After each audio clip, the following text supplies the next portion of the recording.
Assalamualaikum warahmatullahi wabarakatuh. Nama saya Rizky Despario Indonesia Siregar, NIM 1825144. Di sini saya akan menjawab hasil ujian akhir semester pembelajaran PPKN MISD.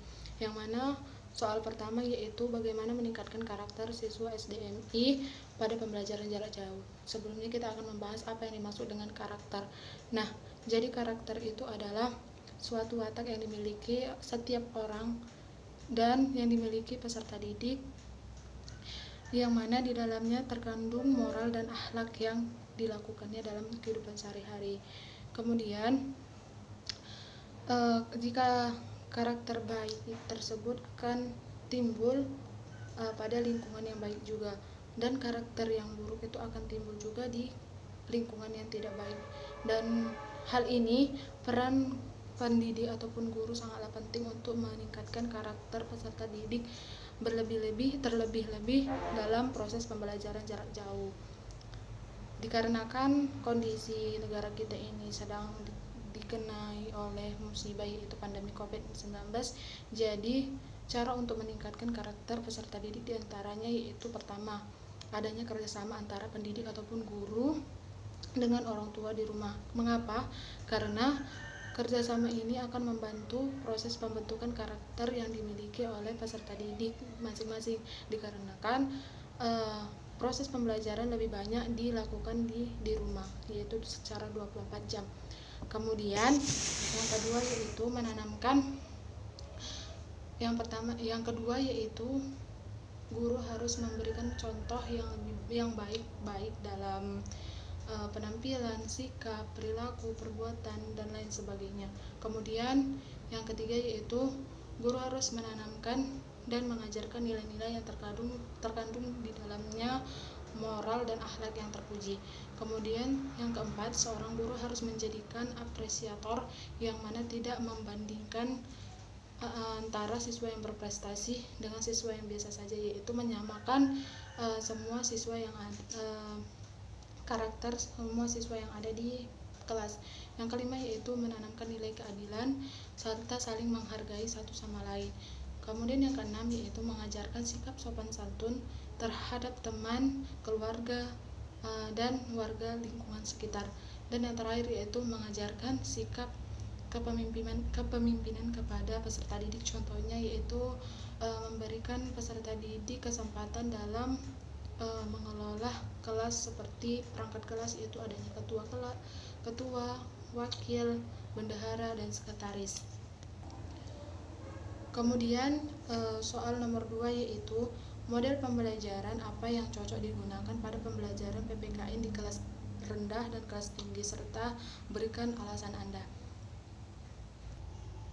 Pada dasarnya, model pembelajaran pada pembelajaran PPKN SDMI itu semuanya dapat dilakukan di tingkat apapun, baik di tingkat rendah dan tingkat tinggi. Akan tetapi ada beberapa model yang memang bagus digunakan di tingkat kelas rendah dan bagus digunakan ataupun cocok digunakan di kelas tinggi. Jadi adapun model yang cocok digunakan di kelas rendah diantaranya yaitu ada dikatakan model pembelajaran demonstration. Nah, alasan saya mengapa memilih model demonstration ini cocok di kelas rendah, karena di sini model ini dilakukan untuk menggunakan peragaan dan memperjelas suatu pengertian dan bagaimana melakukan sesuatu kepada peserta didik. Dan pada tingkat rendah ini peserta didik itu sangat suka pembelajaran yang langsung diperagakan, yang ada bentuk dari materi yang diajarkan, karena anak pada tingkat kelas rendah ini lebih suka belajar dengan dalam bentuk nyata, benda yang nampak gitu.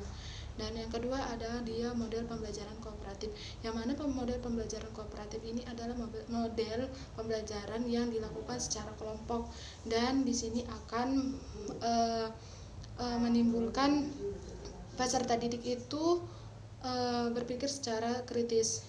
Dan memang pada kelas rendah itu peserta didik itu suka belajar bareng-bareng, yaitu dibentuk dalam suatu kelompok, dan rasa ingin tahunya itu sangat tinggi gitu. Jadi model pembelajaran kooperatif ini dilakukan di kelas rendah itu cocok karena di sini model ini juga peserta didik diajarkan untuk selalu bergerak dan aktif dan dalam dalam melakukan suatu materi yang telah diberikan oleh pendidik. Nah, yang ketiga yaitu model pembelajaran picture and picture, yang mana model ini adalah menggunakan gambar ataupun menyusun gambar acak gitu. Jadi cocok digunakan di kelas rendah karena memang peserta didik pada umumnya peserta didik yang berada di kelas rendah itu lebih menyukai pembelajaran yang nyata, yang nampak benda pada materi yang akan diajarkan seperti gambar, agar pembelajaran yang dilakukan itu menyenangkan serta memberikan inovatif ataupun kreatif terhadap keterampilan peserta didiknya nantinya. Kemudian yang keempat itu adalah model pembelajaran simulasi, yang mana model pembelajaran simulasi ini adalah model yang dilakukan dalam menirukan terhadap sesuatu yang ada di sekitar lingkungan sekitar. Hal ini dilakukan untuk mengalami proses sosial yang bermacam-macam di dalam serta dalam proses sosial dalam mengambil sebuah keputusan. Model ini cocok dilakukan di kelas rendah dikarenakan peserta didik lebih suka melakukan sesuatu itu yang terdapat pada lingkungan yang ada pada pengalaman yang telah dilakukannya dan lingkungan sekitarnya. Dan memang peserta didik pada tingkat rendah ini lebih suka langsung memerankan materi yang akan diajarkan di kelas nantinya. Dan yang terakhir itu adalah model pembelajaran tebak kata, yang mana model ini dilakukan dengan mencocokkan kartu teka-teki dengan jawaban kartu teka-teki dengan tepat. Hal ini cocok karena pada tingkat rendah ini peserta didik proses pembelajarannya itu lebih suka bermain dan agar proses pembelajarannya lebih menyenangkan. Nah, yang kemudian yaitu model pembelajaran pada tingkat tinggi, kelas tinggi. Yang pertama itu adalah sama dengan model pembelajaran di tingkat rendah, yaitu pertama model demonstration, karena di sini akan membentuk peserta didik lebih mampu berpikir kritis, karena pada tingkat tinggi ini peserta didik berpikir kritisnya itu udah mulai lebih tinggi dibandingkan kelas rendah. Kemudian yang kedua itu adalah model pembelajaran group investigation, yang mana ini adalah suatu model pembelajaran yang berkelompok untuk merencanakan suatu topik yang dipelajari dan bagaimana cara menyelidiki hal yang hendak diselidiki. Jadi ini cocok untuk di kelas tinggi karena memang di kelas tinggi ini pemikirannya sudah lebih tinggi dibandingkan kelas rendah. Jadi di sini mereka sudah mampu untuk menginvestigation, untuk meneliti suatu hal yang telah disampaikan oleh pendidiknya. Kemudian seterusnya yaitu model pembelajaran jigsaw, yang mana model pembelajaran jigsaw ini adalah suatu model pembelajaran yang berkelompok, yang mana di sini akan lebih memusatkan kepada penguasaan materi dan menjelaskan materi terhadap kelompoknya secara baik dan benar. Dikarenakan pada kelas tinggi sudah memiliki tingkat penalaran yang lebih tinggi dibandingkan kelas rendah, jadi mereka lebih mampu memahami suatu materi dengan penalaran mereka, sehingga mereka mampu menjabarkannya terhadap kelompok lain ataupun terhadap teman-teman yang ada di kelompok mereka. Kemudian terakhir adalah model pembelajaran inquiry based learning, yang mana model ini adalah menekankan kepada pembelajaran secara mandiri, yaitu mencari jawaban dari sendiri dan dari permasalahan yang telah dihadapi mereka. Nah, kenapa model pembelajaran ini cocok pada tingkat tinggi karena memang sudah kita ketahui peserta didik pada kelas tinggi di SD, pada tingkat kelas tinggi di SD itu sudah mampu untuk memecahkan masalah yang agak susah gitu. Jadi mereka mampu belajar secara mandiri dan mampu menemukan jawaban dari permasalahan yang telah dihadapi mereka ataupun telah diberikan oleh seorang guru kepada mereka. Kemudian nomor 3 yaitu soalnya, bagaimana menurut pendapat Anda terhadap tantangan pembelajaran PPKN pada pandemi COVID-19? Nah, jadi dikarenakan saat ini negara kita itu terkena musibah yaitu COVID-19 ataupun dikatakan dengan COVID-19. Jadi tantangan-tantangan mulai muncul pada proses pendidikan. Jadi menurut saya itu banyak sekali tantangan pembelajaran PPKN terhadap adanya pandemi COVID-19. Dimulai dari proses pembelajaran yang sudah berubah, kemudian kedekatan antara guru dengan peserta didik yang sudah mulai menurun, kemudian faktor penggunaan Android yang tidak maksimal terhadap peserta didik, yaitu yang manakala peserta didik menggunakannya dengan berleha-leha, kemudian tingkat ataupun prestasi peserta didik bisa saja menurun, kemudian minat untuk belajar juga menurun dikarenakan menggunakan Android. Biasanya itu peserta didik menggunakannya di sela-sela waktu dengan menggunakan bermain untuk game dan lain sebagainya. Hal ini akan menimbulkan tingkat prestasi peserta didik terhadap pembelajaran di sekolah, terutama pada pembelajaran PPKN akan menurun. Kemudian moral dan akhlak peserta didik itu juga menipis karena proses pembelajaran yang dilakukan secara penuh total di rumah, yang mana orang tua peserta didik tidak terlalu mengontrol bagaimana cara anaknya untuk belajar menggunakan Android. Kemudian tantangan utama yang dirasakan oleh pendidik yaitu pendidik harus menguasai secara total dalam penggunaan teknologi yang semakin hari semakin canggih untuk melakukan proses pembelajaran yang mana sebelumnya proses pembelajaran dilakukan dengan manual, yaitu secara tatap muka, dan pada masa pandemi COVID-19 ini proses pembelajaran sudah berubah yaitu dengan jarak jauh. Kemudian ada juga ketidaksiapan pada bidang sivitas akademik dalam menggunakan proses pembelajaran yang berbasis blended learning. Hal ini dikarenakan kurangnya fasilitas yang dimiliki oleh sekolah tersebut, sehingga proses pembelajaran yang sekarang dilakukan itu yaitu pada masa pandemi COVID-19 ini yaitu dengan menggunakan sistem berbasis blended learning tidak dilaksanakan secara maksimal dikarenakan kurangnya persiapan pada setiap sekolah. Kemudian soal nomor 4 yaitu sebutkan 30 media pembelajaran yang digunakan pada pembelajaran PPKN di SDMI. Nah, jadi dalam melakukan sebuah proses pembelajaran,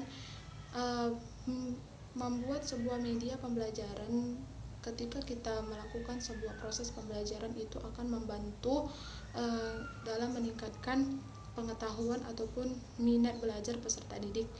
Dan adapun beberapa media yang dapat dilakukan pada pembelajaran PPKN diantaranya yaitu, di sini saya akan menyebutkan satu persatu 1 sampai 30 media yang cocok dilakukan pada pembelajaran PPKN. Yang pertama yaitu media audio lagu Garuda Pancasila, yang kedua media audiovisual sikap kejujuran dalam kehidupan sehari-hari, kemudian media gambar hidup rukun dalam kemakmuran, kemudian keempat yaitu media cetak buku pelajaran PPKN SDMI, kemudian media video saling menghormati di lingkungan keluarga, media pembelajaran 3 dimensi, media papan tempel implementasi nilai-nilai Pancasila, ke-8 media papan pintar kemerdekaan Indonesia, ke-9 media ular tangga Pancasila, ke-10 media puzzle pada simbol-simbol Pancasila, ke-11 media pop-up book pada materi keberagaman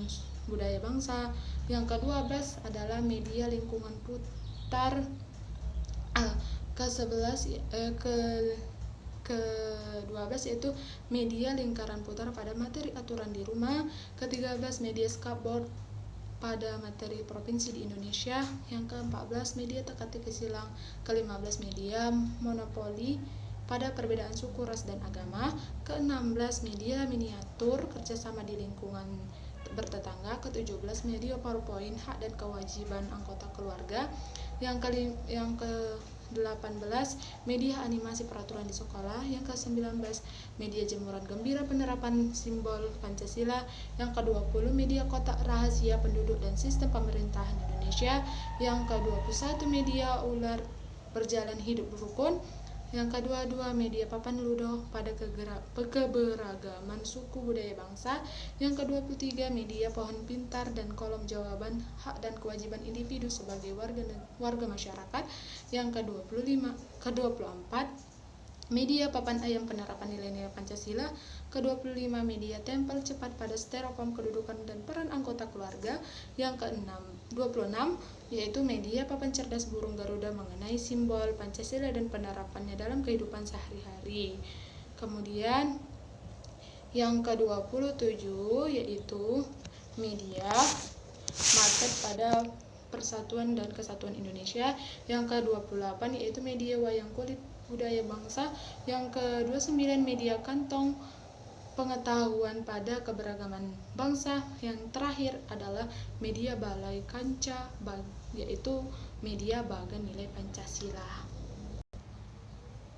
Kemudian soal selanjutnya yaitu soal nomor 5, yang mana soalnya tuliskan tujuan pembelajaran PPKN di MISD menurut para ahli, dan tidak boleh menuliskan yang telah ada di buku PPKN. Nah, di sini saya telah memaparkan ataupun menuliskan 3 sumber dari pendapat para ahli mengenai tujuan pembelajaran PPKN MISD, diantaranya yaitu yang pertama yaitu menurut Sanusi 1999, yang mana ia menyatakan bahwasanya fungsi dan tujuan pendidikan kewarganegaraan adalah membentuk suatu warga negara yang memiliki peran dan keterlibatan yang aktif. Kemudian untuk dalam hal tersebut untuk mengembangkan diri ketika menjadi dewasa, khususnya berkaitan dengan hukum, moral, dan fungsional antara warga negara yang satu dengan yang lainnya, maupun bangsa dengan bangsa ataupun negara dengan negara dalam suatu pemerintahan. Kemudian yang kedua itu menurut Patrick dan Fons di dalam 2001 mengatakan bahwasanya tujuan dari pembelajaran pendidikan kewarganegaraan yaitu yang berpusat pada guru dan siswa untuk mengajar dan belajar secara sistematis dan menyeluruh adalah suatu serangkaian konsep demokrasi di dunia pada saat ini yang meliputi dengan didefinisikan dan dipraktekkan sehingga menimbulkan evaluasi. Kemudian yang terakhir adalah menurut Muhammad Murdiono tahun 2012 menyatakan bahwasanya pada dasarnya pendidikan kewarganegaraan adalah suatu pembentukan warga negara yang efektif, yaitu warga negara yang memiliki keterampilan serta memiliki kepekaan terhadap sosial. Jadi hal ini cocok untuk warga negara yang cerdas. Hal ini cocok membentuk suatu warga negara yang cerdas dan baik sehingga dihasilkan suatu pendidikan kewarganegaraan agar warga negara terbentuk karakter dan jiwa sosialnya tinggi. Dari pendapat ketiga para ahli, dapat saya simpulkan bahwasanya tujuan utama pembelajaran PPKN di MISD di antara lain adalah yang pertama yaitu membentuk peserta didik dan warga negara memiliki akhlak dan moral yang baik. Yang kedua adalah memiliki jiwa merdeka. Yang ketiga yaitu memahami dan menjalani hak dan kewajiban yang memahami serta menjalankan hak dan kewajiban yang telah diberikan. Kemudian memiliki rasa kebangsaan dan cinta tanah air.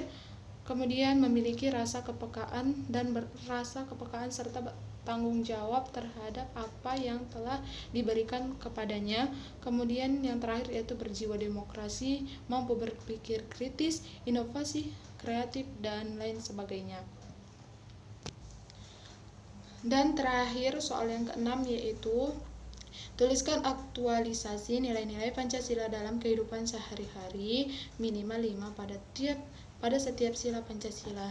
Nah, jadi kita ketahui bahwasanya sila Pancasila itu terdiri atas 5 sila. Yang pertama yaitu ketuhanan yang Maha Esa, yang kedua kemanusiaan yang adil dan beradab, yang ketiga persatuan Indonesia, yang keempat kerakyatan yang dipimpin oleh hikmat kebijaksanaan dalam permusyawaratan perwakilan, dan yang terakhir yang kelima yaitu keadilan sosial bagi seluruh rakyat Indonesia. Nah, di sini saya akan memaparkan penerapan nilai Pancasila yang pertama yaitu ketuhanan yang Maha Esa. Yang pertama itu adalah kita sebagai warga negara harus menjalankan ibadah sesuai dengan agama yang dianut masing-masing sesuai dengan kepercayaan masing-masing. Yang kedua yaitu menghargai perbedaan keyakinan antara yang satu dengan yang lainnya. Kemudian yang kedua itu menumbuhkan sikap toleransi antar sesama agama. Kemudian yang keempat yaitu saling bekerja sama antara umat beragama dalam menjalankan suatu hal yang positif dan demi demi kepentingan bersama ataupun kepentingan umum.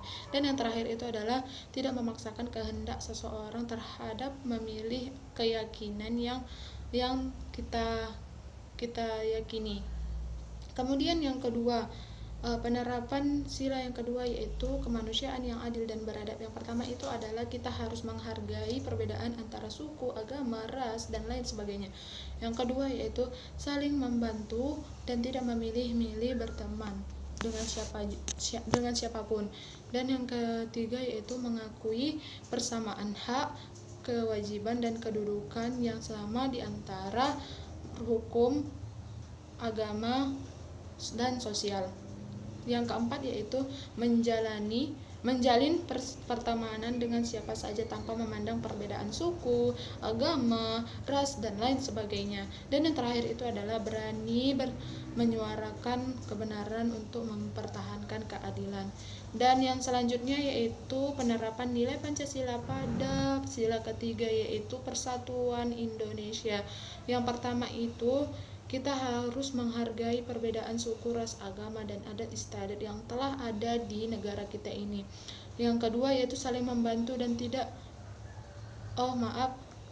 jadi nilai-nilai yang terdapat pada sila ketiga yaitu persatuan Indonesia. Yang pertama itu adalah kita sebagai warga negara harus memiliki rasa cinta terhadap tanah air dan selalu menjaga kebudayaan yang ada di tanah air kita ini. Yang kedua yaitu bangga menggunakan bahasa persatuan kita yaitu bahasa Indonesia tanpa ada rasa malu. Dan yang ketiga yaitu melestarikan budaya Indonesia seperti baju adat, tarian, bahasa, alat, musik, dan sebagainya. Yang keempat yaitu kita harus memiliki jiwa untuk saling bergotong royong. Dan yang terakhir itu adalah kita saling bekerja sama menjaga keutuhan NKRI dengan berpegang teguh pada nilai-nilai Pancasila. Kemudian penerapan nilai-nilai Pancasila pada sila keempat yaitu kerakyatan yang dipimpin oleh hikmat kebijaksanaan dalam permusyawaratan perwakilan. Adapun penerapannya yaitu kita harus mengutamakan pengambilan keputusan dengan menggunakan sistem musyawarah demi mencapai sebuah mufakat yang disetujui bersama. Kemudian ikut serta dalam pemilihan umum dengan menggunakan hak pilih serta mengajak orang lain untuk menggunakan hak pilihnya. Kemudian yang ketiga yaitu mencalonkan diri ataupun orang lain untuk memimpin suatu daerah. Yang keempat yaitu menghormati hasil dari musyawarah. Kemudian yang ketiga yaitu tidak memaksakan kehendak orang lain. Dan terakhir yaitu penerapan nilai Pancasila pada sila kelima, yaitu keadilan sosial bagi seluruh rakyat Indonesia. Yang pertama itu adalah kita harus senantiasa berusaha sebaik mungkin untuk membantu ataupun menolong orang lain yang berada dalam kesusahan ataupun kesulitan. Yang kedua yaitu kita harus mampu meningkatkan kesadaran sosial terhadap suatu kegiatan. Contohnya yaitu mengadakan sebuah kegiatan dalam membantu sesama seperti adanya bakti sosial, melaksanakan adanya donor darah dan lain sebagainya. Kemudian yang ketiga yaitu berusaha berlaku adil kepada setiap orang. Yang keempat yaitu tidak mengganggu orang lain, dan yang terakhir yaitu menghargai karya siapapun ataupun hasil cipta orang. Dan juga kita selain menghargai hasil karya orang, kita harus menghargai hasil ataupun ciptaan kita, karya dari kita sendiri. Baiklah, hanya ini yang dapat saya sampaikan. Kurang dan lebihnya saya mohon maaf. Dan saya akhiri. Wassalamualaikum warahmatullahi wabarakatuh.